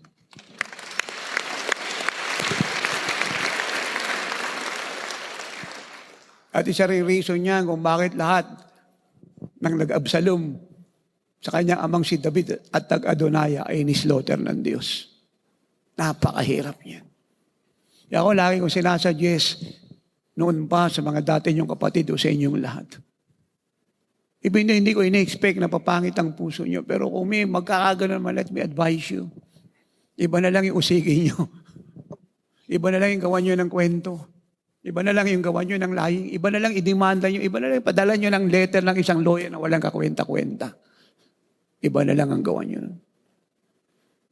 Pag yung tatay nyo, nagsisuicide kayo ng buhay. Hindi kayo papalagpasin ng Diyos. Sa tatay nyo, walang problema. Yung pag-ibig, hindi nagbabago yung pagmamahal. Pero sa Diyos, malaki problema mo. Ang sabi niya, touch not my anointed one. Do my prophet no harm. Hindi ka ibibindicate ng Diyos sa konting salita. Nilapastangan mo yung tatay mo. Hindi mo siya ginalang. Papanagutin ka ng Diyos. Do you get that? Hindi ko ina-expect na may papangit ang puso sa inyo, pero kung may magkakagano nag-a-advise ako, ngayon pa lang, iba lang, usigin mo. Iba yung gawan mo ng kwento. Iba yung idemanda mo, iba yung padala mo ng sulat ng walang kakwenta-kwentang sulat. Iba yung i-blame mo. Maging tatay mo. Papanagutin ka ng Diyos. Dahil nga doon sa relasyon ng magulang at anak in the flesh, may consequences. Nilipastangan mo yung tatay mo, kahit hindi man of God yan, yung nanay mo, siya yung nagsilang sa iyo, siya yung nagpalaki, siya yung nag-alaga, siya yung nag-aruga, siya yung nag-nurse sa iyo, tapos nilipastangan mo, hindi mo ginalang, may consequences yun. Is that correct? Kaya sabi, honor your father and your mother. Exodus 20, verse 5 downwards. Hindi naman sinabing mga man of God at woman of God too. Basta magulang mo in the flesh, biological parent mo, may consequences, nilipastangan mo. Kaya paano pa yung spiritual father mo? Anointed, appointed ng Diyos. Nagligtas ng kaluluwa mo. Amen. At alambutan ng lahat. Napakarami pong nagtangka sa buhay ng mga nabagad. Lahat po sila nag-disappear nang hindi alam kung saan napunta. Para silang si Enoch na rapture ng ala sa panahon. Naalala ko nga isa niyong kapatid, taga-Agusan del Sur. Lahat ng magagandang bagay, binigay namin ng nanay. Binigay ng cheque para magpatayo ng church, hindi naman ginamit. Amen. Favor. Tapos pinasok po ng gagamba yung utak niya. Nag-imbento ng kung-anong istorya, walang kabuluhan. Yung dami ng usigin, si Tatay Apostol yung inusig niya. Sa dami ng ikukwento niya at ilalay, si Tatay yung napili niya na walang ginawang pangit sa kanya. In fact, sa totoo lang, in case lang may kakulangan kami ni Nanay, hindi pa rin crown yun. You must love us as we love you. Hindi yung nagkulang lang kami nang minsan iiwanan nyo na kami. So hindi sapat yun sa ginawa namin para sa inyo. Huwag nyo nga kalimutan yan. Kaya paano kung wala pa kaming ginawa? Ay kung nasasakta man ng iba sa preaching, wala naman kami magagawa dahil yun ang utos lang niya sa Word of God yun. And that is not for you specifically. It is for everybody. Kasi marami kayo magkakapatid. Magkakaiba man kayo ng ilong, ng kulay, ng anyo. Amen. Pero isa lang yung inyong credential, yung glory. Alam niyo kung sino tatay niyo, hindi kayo ampon, anak kayo. Hindi kayo legitimate yung pagkasilang sa inyo. So, hindi po siya tumitigil. Anong ginawa mo, tatay? Wala. Why should I waste my time to a pool? Hindi proper sa isang magulang at man of God na nakikipag-away sa anak niyang wala sa sarili. So magagawa natin manalangin. Hingi ng tawad kasalanan nila. Hingi sa Diyos na maawa sa kanila. Patawarin sila, iligtas sila. Ilan? The best ating magagawa. Pag nakita yakapin, mahalin. Tanungin ko anong may tutulong natin. That is the best thing we can do. But to answer the fool in his folly is improper. We keep quiet. Isang araw, dumating na po yung miserable bagay sa buhay niya. Nagkasakit po siya, hindi siya makabangon. He is dying. Dying. Wala pong makapagpagaling sa kanya sa Agusan del Sur. Amen? Trento, wala makapagpagaling sa kanya. Walang magawa yung prayer ng mga anak niya, ng mga pastor, at ibang fellowship na sinamahan niya sa kanyang kalokohan. Amen? Walang magawa. Dami nag-pray, overnight prayer meeting, hindi po siya gumagaling. Isang araw, dying na po siya. At nagulat po ako, bigla pong lumapit sa akin si nanay, almost madaling araw. Sabi niya, pa, may gustong ko mausap sa iyo. Sabi ko, sino? Sabi niya, maaring magugulat ka, pero agaw buhay siya eh. Nakikiusap na kausapin mo siya. Sabi ko, sige. Narinig ko po yung tinig niya. Tuwa naman ako. Alam niyo, no, kahit yung anak natin na pastangan sa magulang, pag narinig mo tinig, natutuwa ka kasi sabi ka sa kanila eh. Kung inaaway ka man ng anak mo, yung tatay, hindi nakikipag-away sa mga anak yan. So, sabi ko, kumusta ka na? Mahina na po yung tinig niya. Ayan, tatay, tulungan niyo po ako. Ayoko pa pong mamatay. Nadurog yung puso ko. Sabi ko, anong gusto mong gawin ko? Tatay, gusto ko po ipag-pray niyo po ako. Pero bago niyo po ako ipag-pray, patawarin niyo po ako sa kasalanan ko, tatay. Sincere po yung paghingi ng tawad. Sabi ko, okay lang yun, kalimutan mo. Pinag-pray ko po siya bumangon hanggang ngayong buhay.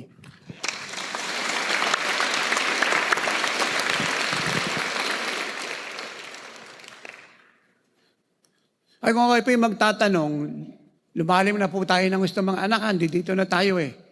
Kung kayo nagtatanong, bakit kayo nananaginip, nakikita niyo mukha ko, mukha ni nanay, mukha ni Apostle Junjun. Ang ibig sabihin ng Diyos, yan yung mga lingkod ko. Makakatulong sila sa inyo. Puntahan niyo sila.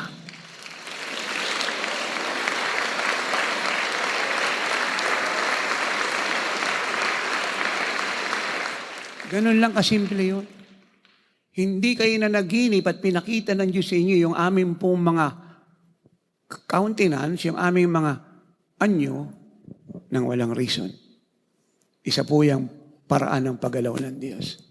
Napakaraming mga kapatid nyo, hindi ako kilala na naginip. Sabi niya, sino to? Sabi ng Lord, pumunta ka sa Kanya. Matutulungan ka niya. Napakarami po nagpunta. Hindi mapagaling ng doktor, wasak yung buhay, wasak yung pamilya, bankrupt yung negosyo na nakarating sa atin. Binuhay ng Diyos. Inahon. So, ito na po tayo ngayon. Napakalita iskinita.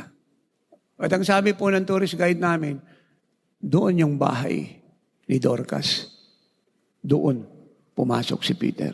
Tinitigan ko po siya na paras po ng presence ng Diyos. Dahil naiwan ang anointing. Nang pumasok po si Peter sa bahay po ni Dorcas. Tuloy-tuloy po sa loob. Jopa. At siya po'y umakyat sa itaas dahil yung bahay po'y ikalawang palapag. At nag-iyakan na po doon yung mga babae na nagmamahal kay Dorcas. Patay na po siya. At ang ginawa po ni Peter ay lumuhod. Lumuhod po si Peter. Doon po sa tabi ng higaan ni Dorcas. At ang sabi niya, bumangon ka. Inawakan niya po yung kamay ni Dorcas. At si Dorcas pong patay, dumilat yung mata at tumayo. Nabuhay.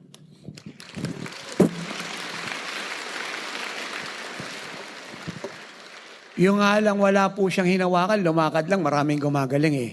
Paano kung humawak pa?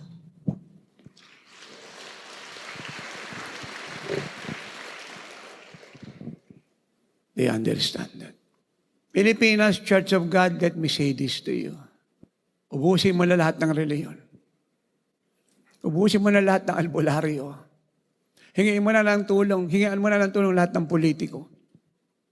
I-apply mo na lahat ng naintindihan mo at pinag-aralan mo. Konsultahin mo na yung lahat ng so-called health expert. Tumawag ka na sa lahat ng patay na kilala mo, kamag-anak mo, o pinaabot lang sa iyo ng mga taong tumatawag din sa mga patay. Walang mangyayari sa iyo. Pumunta ka kay Jesus kaagad. May mangyayari sa iyo.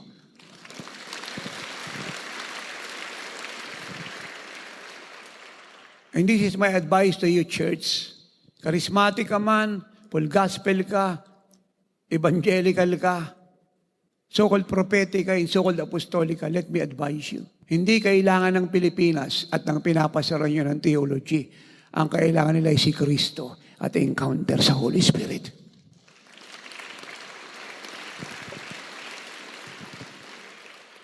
At hanggang hindi kayo napupuno ng Holy Spirit, na ang tanging tanda ay nagsalita kayo ng iba't ibang wika, hindi maubusan ng karamdaman ang inyong kongregasyon. Hindi nyo sila mapapagaling.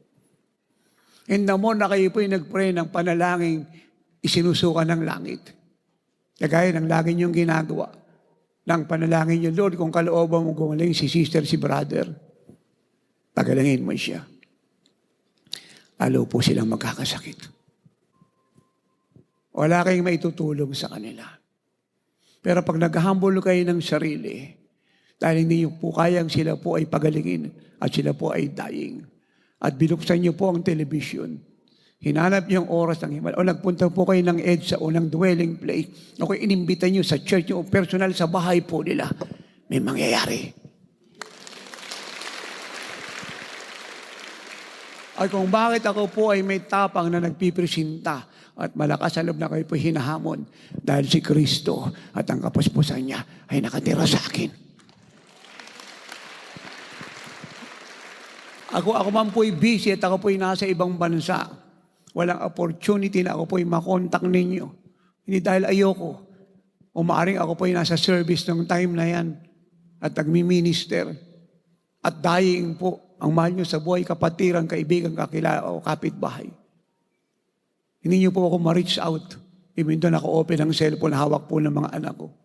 Kaya lang hindi ako maka-attend kasi ako po'y nagmi-minister. Ito po ang advice ko. Hanapin niyo po ang lahat ng mga anak ng apostol. Papray kayo sa kanila. Gagaling kayo.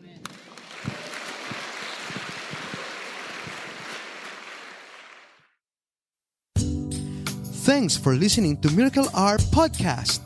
If you are blessed with our program and want to know more about the Lord, like us on our Facebook page at www.facebook.com/JIOSWM and subscribe to Jesus is Our Shield Worldwide Ministries YouTube channel.